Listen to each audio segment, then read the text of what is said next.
Welcome to the fundamentals. In today's topic, we'll be talking about layouts. Activities window can be customized and saved as a layout such that when such layout is saved, it allows you to use it in the future. A layout is very useful for the following. One, it allows one to retrieve information quickly and easily. And also, it makes reports or information readily available for different stakeholders.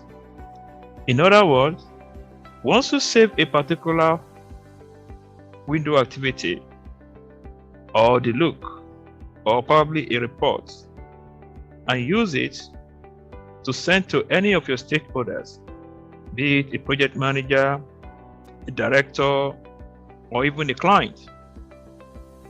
Such can be saved as a layout so that in future, when you need to send the same report to the same client or stakeholder, you will have it easily available for you.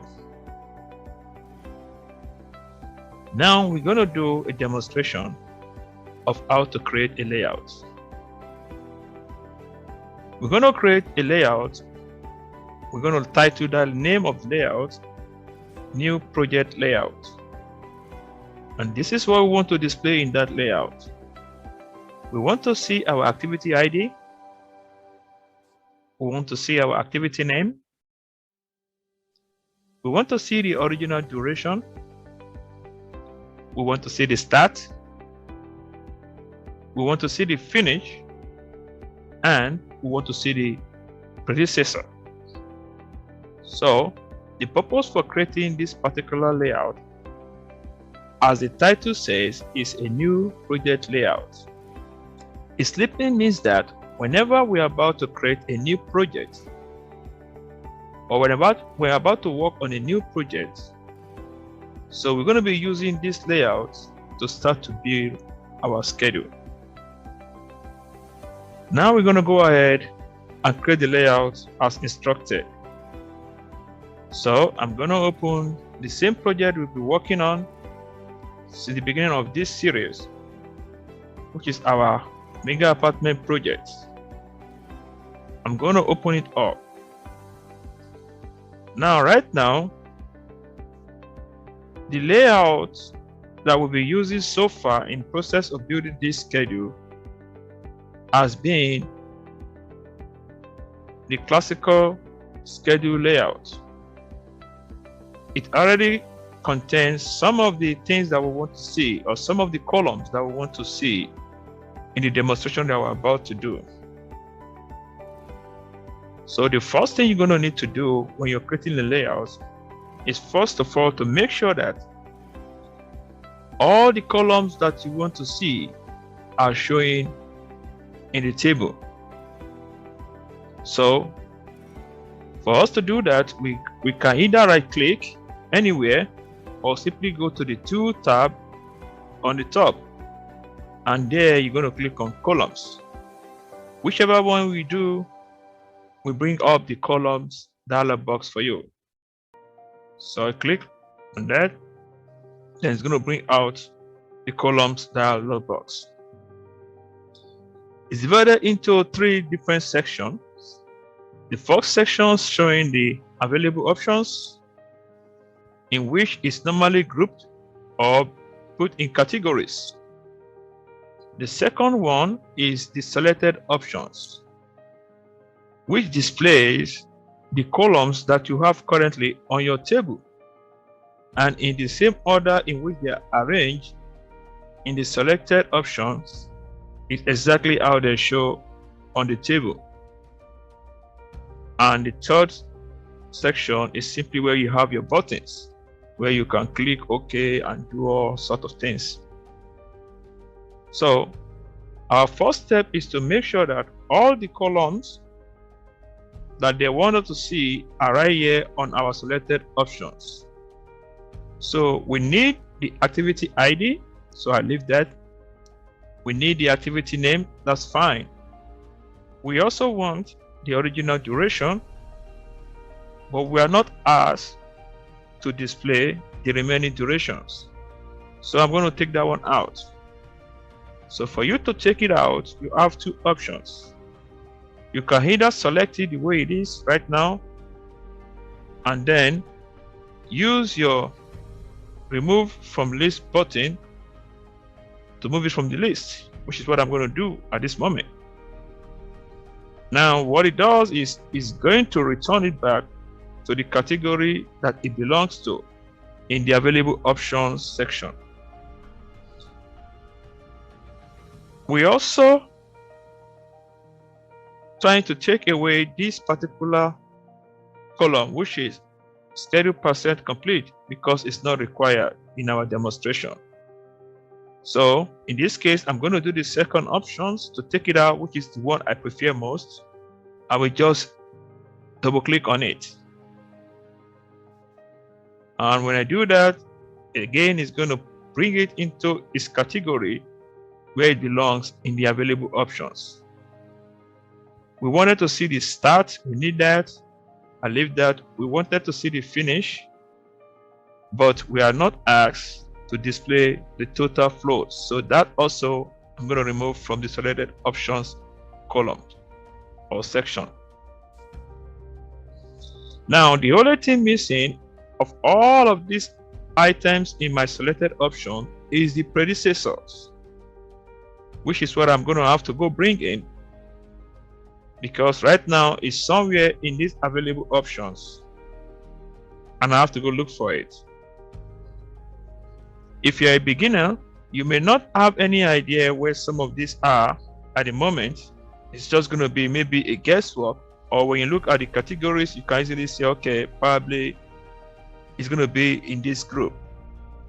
For example, if you're looking for anything that has to do with percent complete, you definitely will know that it's going to be under the percent complete group. But while you are still trying to get yourself familiarized with where each of them belong, you can simply click on the available options button. Then you come to where you say group and sort by. This time you can see that the category is checked. That is to tell you that at this moment it is displayed as categories. So I will select the list options. Now it's listing all the columns available in pieces, and they are all arranged in alphabetical order. That way it will be easier for me to locate whatever column I'm looking for. In this instance, I'm looking for the predecessor. We start with the P. So I will scroll down where we have the P and try to locate the predecessor from there. So here's my predecessors. And I can also select it and then use my move arrow out to the list to put it in the selected options. And I can also double click, which is the one I love most. So I will double click it, and then it comes to my selected options. Now, this arrow up and down is for you to use it to move it and position it in the place that you want to have it. But right now it's right below, and that is where I want it. And I think with this current look, it shows exactly what we are told to do. So at this point, I can click on apply, and then you will notice that everything that we have in the selected options are now in this table in the same order in which we arrange them here. So when I'm satisfied with that, I will now click OK. So the next thing I need to do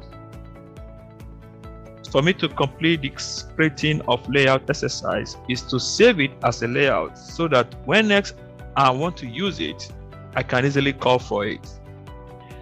So I will come to where it says layout, like we started discussing, is in classical schedule layout. So I will click on that.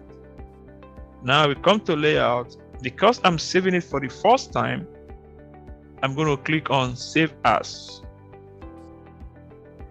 Now it's going to pull up the Save Layout As dialog box, and where it says layout name is where I'm going to type in the name that we are told to use for the purpose of this exercise. So I'm going to type in new project layout. So I want to save it to be available under current user. That's fine. Then I will click on save. Now, the moment I click on save, you will notice that in the layout column right here in our table, you're going to find out that it's now saying new project layout, which is what we have used to save it. Now at this point going forward, I can recall it at any time I need it because it's saved in my layout table. All I need to do is click on the layout button again and go down to layout. This time I'm going to click on open. When you click on open, you're going to see it here under your admin user because you are the one that saved it. So every layout that you make going forward will be saved here if you save it under the user admin, which is what I recommend. Otherwise, if you save it on the global side, then you might have to look through the list before you can easily locate it. So with that being said, this completes our exercise and demonstration of layout. I hope this has been very helpful. If so, I'll see you in the next class. Thank you.